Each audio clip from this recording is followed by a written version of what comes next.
King Byzantine here, and today we'll be talking about some news concerning Realty Income and VEREIT. Now, before we get into this article, I'd like to say that I'm not a financial advisor, and this is all my own opinion. Please do your own research before entering a position. Realty Income to merge with VEREIT in an all-stock transaction. So, the Realty Income's doing this to enhance their size, scale, diversification, and synergies to drive future growth and value creation. Expect a spin-off an assets dedicated portfolio of office properties, and there'll be a conference call to discuss the transaction at 8 a.m. Eastern Standard Time. Now, in my opinion, I think this will be a good merger for these two companies, and if you're a VEREIT holder or one who held before when this was announced, so it was at around $41.26, and now it's currently up $6.58, so instant 16%. So if you want to exit out your position now, you'd have a hefty return. And now let's continue on with this article. So VEREIT holders will hold 7.05 shares of Realty Income for every VEREIT stock they own. And let's see, this combined company will have an enterprise value of around $50 billion. So just keep that in mind. And in terms of arbitrage, there's only around a 2% arbitrage if you currently buy VEREIT stock, so there's not really much upside. As currently, VEREIT stock will now track Realty Income because of this 0.705 ratio. Now let's continue on. So, Realty Income and former VEREIT shareholders are expected to own approximately around 70% and 30% of SpinCo. Let's see. Anything else that's interesting? Dividend stability, I guess. When you're investing into REITs, a lot of your return is going to be in dividends. And keep that in mind that these dividends are not qualified dividends, and therefore they will be taxed at your income level. So let's see, fortress balance sheet and continued credit rating leadership. Yes, indeed. Debt is cheap right now, so now's the time for a lot of these REITs to expand. And I believe Realty Income has a pretty good credit rating, so they can get cheap capital or cheap debt. Let's see, yeah, attractive debt refinancing. Let's see, what else do we have here? In terms of the portfolio, Realty Income's portfolio is going to be 83% retail, 14% industrial, and 3% other property. And SpinCo, the spin-off of VEREITs and O's office properties, will have around $183 million in revenue, and approximately 76% of the total portfolio is expected to be generated from investment-grade clients, which is a bit low. I would like 90% plus from investment-grade portfolios and clients, as office space these days is not the business to be in my opinion. With COVID and all that, COVID demonstrated that a lot of productivity can be done at home. So the uses for office space may be dwindling, and a lot of these companies may not want to renew these contracts. So this is just something to keep in mind, and probably a reason why Realty Income is spinning off the REITs and their own office portfolio. But the good news is, I guess, is that they were able to collect 99% of the contractual rent, which I guess demonstrates that people who do own office buildings are paying their rent. And let's see, anything else? No, I think that's it for this article. So we'll look at around on Realty Income's website and VEREITs to get a better idea of what these two companies are bringing to the table and what a merger will have, or what a merger of these companies would look like. So let's start with Realty Income.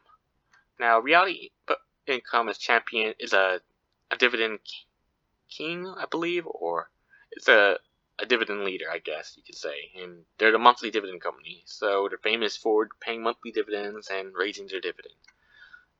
But in terms of clients, their top 20 include Walgreens, 7-Eleven, Dollar General, FedEx, Dollar Tree, LA Fitness, Sainsbury's, and etc.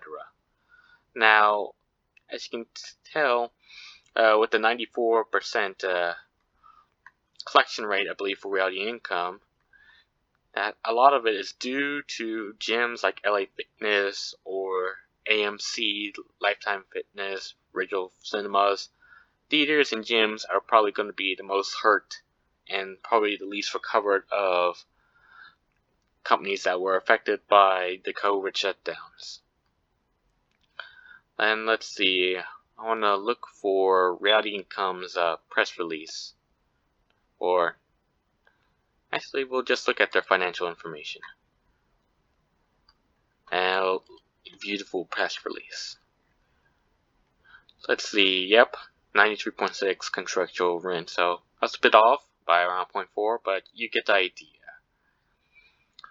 They issued $400 million of debt at 1.625. They acquired around $1 billion of property, some of it in the UK, around half of it. They issued some debt at a cheaper rate that's due sooner at 0.75%, and some more debt at 1.8%. This really good rates. Let's see, what else did they do? Oh yeah, they sold some stocks, so there's a bit of dilution. $655 billion. That they probably used some of that to buy those properties in the UK and the US. And yeah, they even have a little section for the impact of COVID on their rent. And as you can tell, that they're getting all the rent from their investment grade clients. It's just the gyms and the theaters that are not paying up really. And they even have a little thing about the theater industry update, which just goes to demonstrate that a lot of these properties are not being paid for.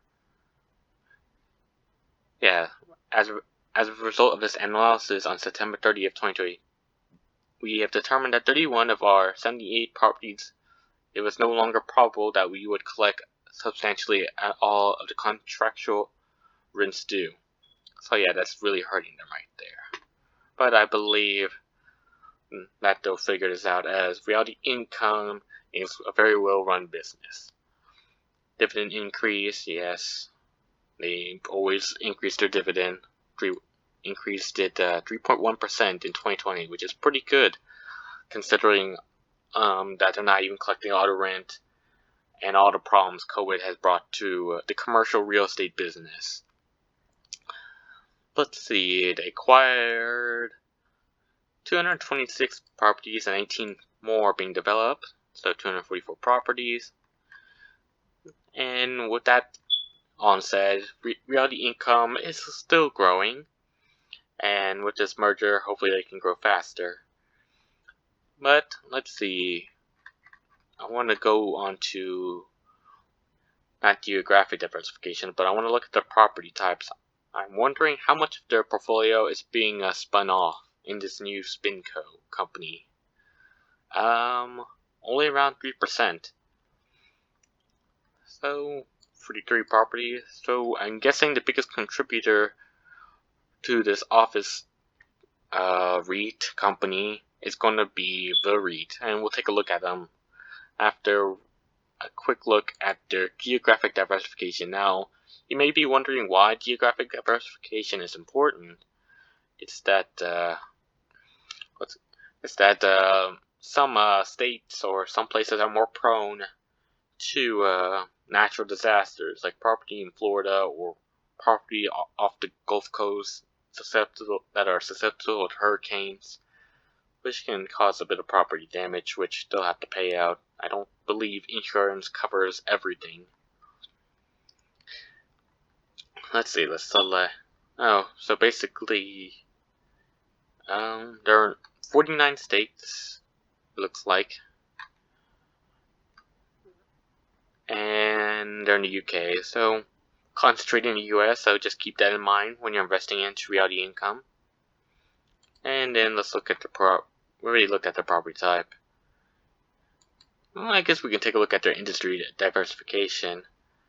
Convenience stores at 12%. And home improvement, it's probably going to be the Home Depots. Let's see what else was there. I'm looking for, they told us how much theaters, but I'm looking for gyms. Let's see. Gyms, GG. Health and fitness, 6.7. Yep, right here. Those two industries are what's bringing this portfolio down currently. Now let's look at the VEREITs. Yeah. 16.5% of the portfolio's office space. So spin code is mainly going to be comprised of VEREIT's properties.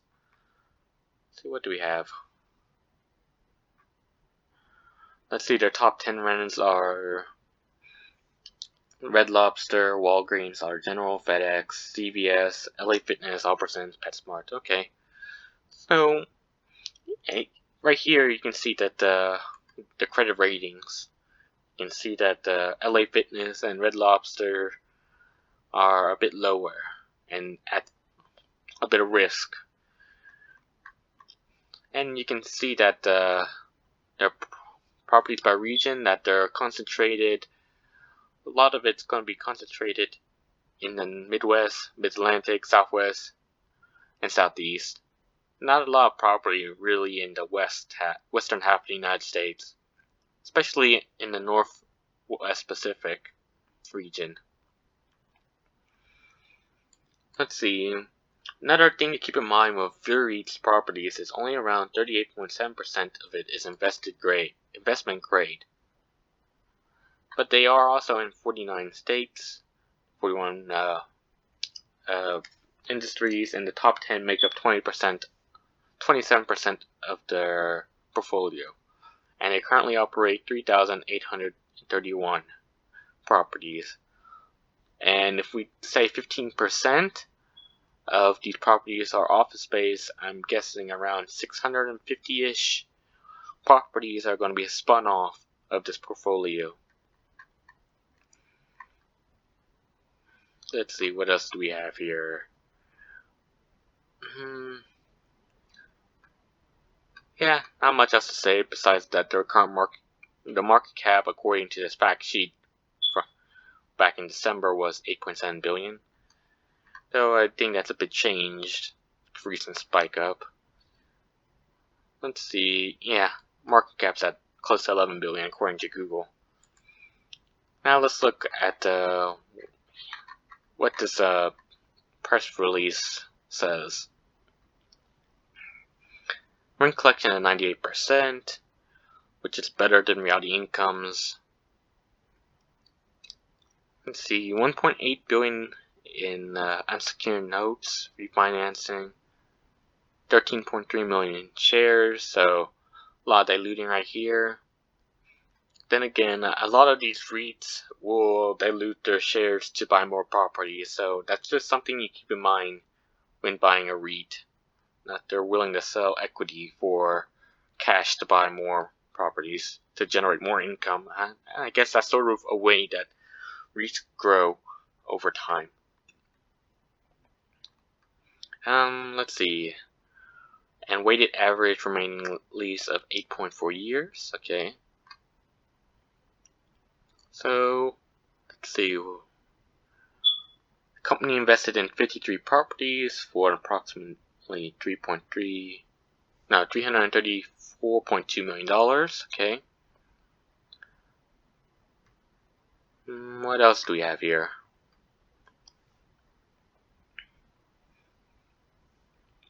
The tenant credit updates. Tenants represent more than 11% of VEREIT's annual rental income received credit positive news during 2020. Red Lobsters was purchased. Okay. Topgolf, yes.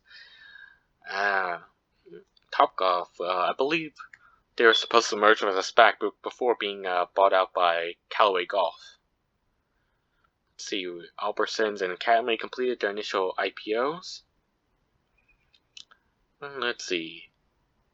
Tractor Supply received a BBB from S&P rating and a Baa1 from Moody's investors, so a bit of a credit update.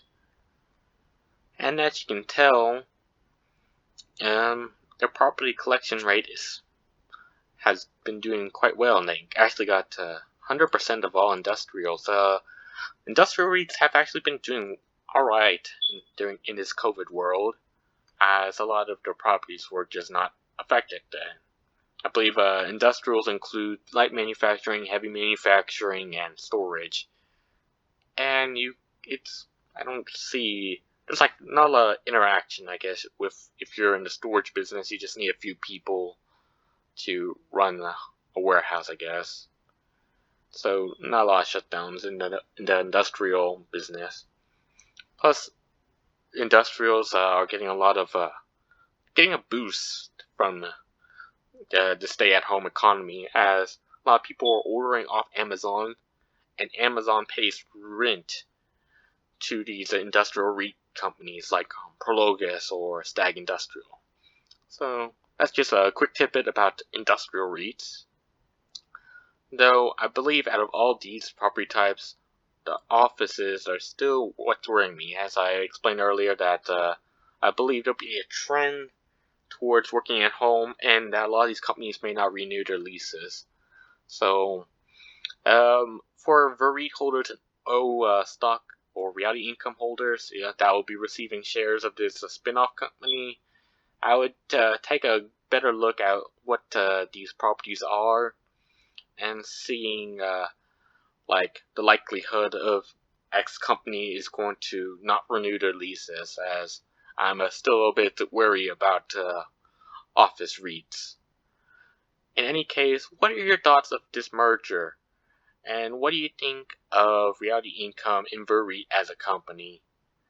And do you even invest in REITs in the first place? This is Thinking Byzantine, and have a good day.